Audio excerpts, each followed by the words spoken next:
Terkait dengan soal video statement dari Istana kemarin, Pak Jokowi mengeluarkan menjelaskan diperbolehkan Presiden untuk kampanye, Mas. Oh ya, saya kira sudah ada aturannya ya. Hanya kalau tidak salah pasalnya tidak tunggal, itu pasalnya berlapis.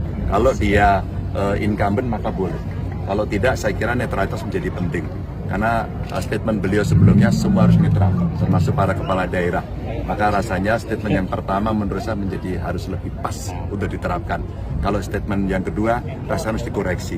Karena kita mempertaruhkan demokrasi ini dengan potensi intervensi dari mereka yang sedang memegang kuasa. Saya kira agak berbahaya kalau dilakukan. Meskipun tentu saja karena secara hukum itu diperbolehkan, maka itu akan menjadi perdebatan dan hari ini perdebatan sudah terjadi. Maka kata KPU, orang yang incumbent itu harus izin pada dirinya sendiri. Itulah namanya konflik of interest. Jadi akan semakin rumit.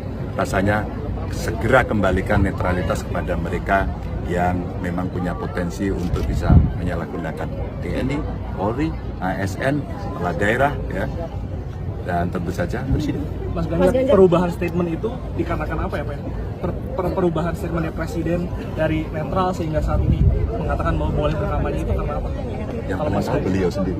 Mas Ganjar, terkait dengan laporan Pak Jokowi dilaporkan ke Bawaslu untuk pose dua jarinya itu oleh Paslon Gerakan Budaya Kristen Indonesia Gama kemarin ke Bawaslu. Kemudian juga informasinya Timnas Amin juga misalnya akan melaporkan terkait dengan upaya.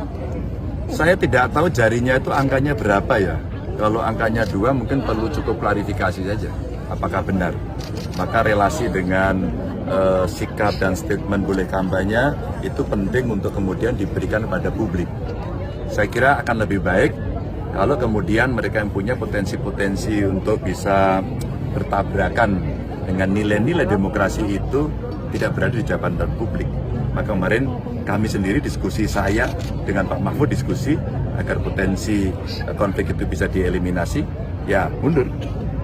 Jadi jabatan apapun boleh, tapi mundur. Mundur itu saya kira menjadi sangat fair karena nilai demokrasi akan terjaga. Kalau tidak, pasti akan menyulitkan. Ada langkah antisipasi jika Presiden turun dalam 2 minggu ini? Kenapa? Kampanye, ada langkah antisipasi kalau misalnya Presiden turun? Saya tidak perlu antisipasi siapapun karena kita bergerak sendiri. Lalu Karena kita katanya bukan bilang takut. kalau misalkan mau mundur, mundur aja. Padahal udah disuruh mundur tapi nggak mundur-mundur. Siapa? Pak Luhut bilang seperti itu. Kenapa? Menanggapi bahwa Pak Mahfud ini mau mundur cuman menunggu momentum. Nah Pak Luhut itu menanggapi langsung mundur aja katanya. Kan Pak Mahfud sudah bicara, dia akan nunggu momentum. Pasti dia Pak Mahfud orang bertanggung jawab.